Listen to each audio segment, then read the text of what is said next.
You know, about a couple of years ago, here on my channel, I talked about something, and I know it got a lot of people talking. And what's interesting is, I talked about it then.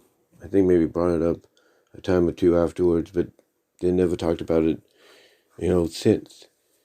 But then somebody at the Save the Freedom Fighters group on Facebook, is basically somebody who goes by the last three initials of GOH. They screenshotted and shared a tweet, or the very tweet that I talked about in this video a couple years ago, that Ken Penders had put up when he was answering, I guess, some questions during a Q&A. And even though I could praise Penders for doing a better job with the Mecha Sally story than Ian Flynn, and, I can praise Ian Flynn for doing a better job at bringing Sonic and Sally together over what Ken and Carl did. The one thing that really, just I cannot agree with, and everybody else has expressed the same thing, is what Ken Penders had planned for Sally, and during his run. Yeah, you see, Ken Penders, as I mentioned in that 1 hour audio video I recorded while I was waiting for my bus the other day, Ken Penders, during his run, had created the character Jeffrey St. John. And he created him to be basically the second love interest to Sally. Basically made him the third wheel in a love triangle. Well, let's just say that, people weren't particularly fond of the love triangle at all. But Penders wanted to obviously, as I mentioned before, grow up the comic along with the fans. And every time Jeffrey showed up, or not every time, but sometimes when he would have Jeffrey show up in a story, Jeffrey would end up flirting, or if not, flirting with Sally. If not, right in front of everybody, even Sonic, kissing her on the lips. Basically, publicly showing not only his affection for her, but also publicly showing them, and mostly Sonic, that, hey, she's my girl, and hands off. Even though he was proven wrong at the end of Endgame, and later on, and throughout the rest of the comic, despite different writers coming in and out. But there was one idea that Ken wanted to do with Jeffrey. And I'm sure you see the screenshot and you're thinking to yourself, there's no way. Well, it's true. One of the story ideas that Ken Penders wanted to get the approval of from Archie and Sega was for Jeffrey St. John to take Sally's virginity. Now, you look at the thumbnail, you read this as you're listening to this video, and you probably have the same reaction that GOH had, when they posted this at the Save the Freedom Fighters group recently over the past 24 hours.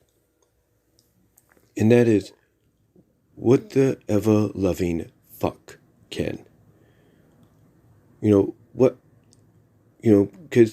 when you get an answer like this from him as one of the potential story arcs, and him basically putting at the end, hey, Sonic may be fast, but Jeffrey was a lot faster on the draw, if you catch my drift. You wonder to yourself, why even consider that as a story idea?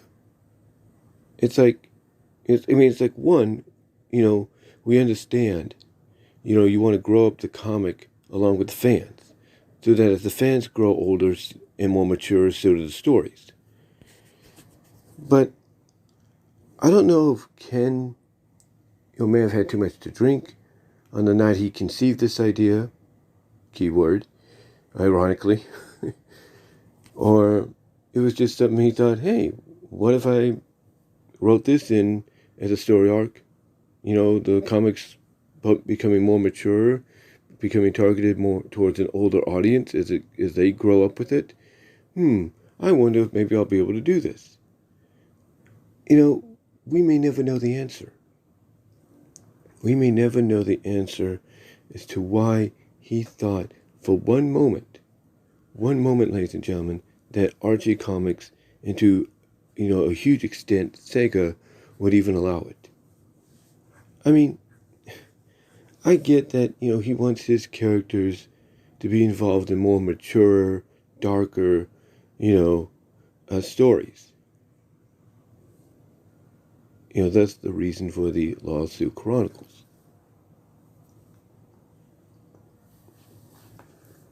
But still, it's just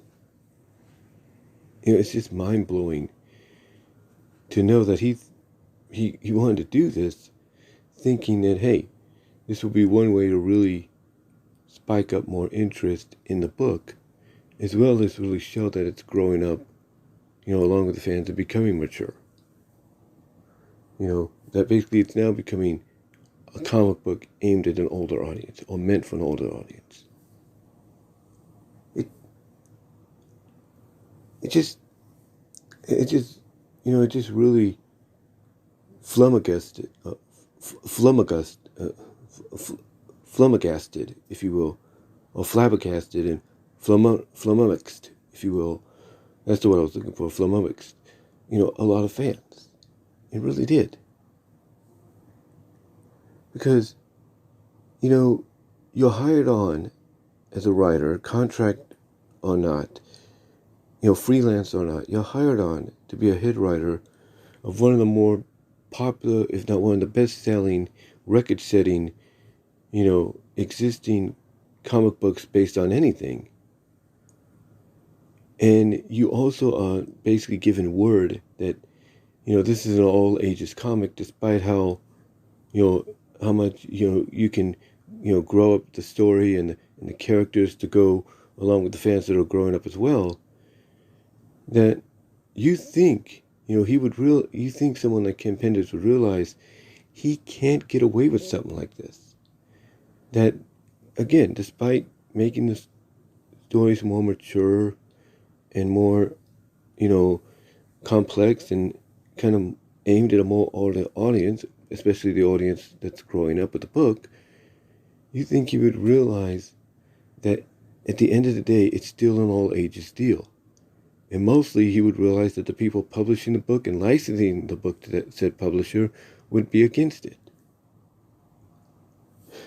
But I don't know, maybe he was trying to come up with some kind of ideas to, allow him to stay on board a lot longer, because maybe he knew his time was up. I don't know. Or maybe he felt, hey, I did this with Sally in Endgame and I was forced to change it to where she survived and not died. What can I do to, kind of finally have my own thing in the comic? And apparently this was one of those ideas. But I can tell you this honestly. I watched Atop the Fourth Wall. And there's a lot of expressional reactions that Linkara gives. And if I can find one of those reactions, I will paste it at the end here. Because because one of those reactions is,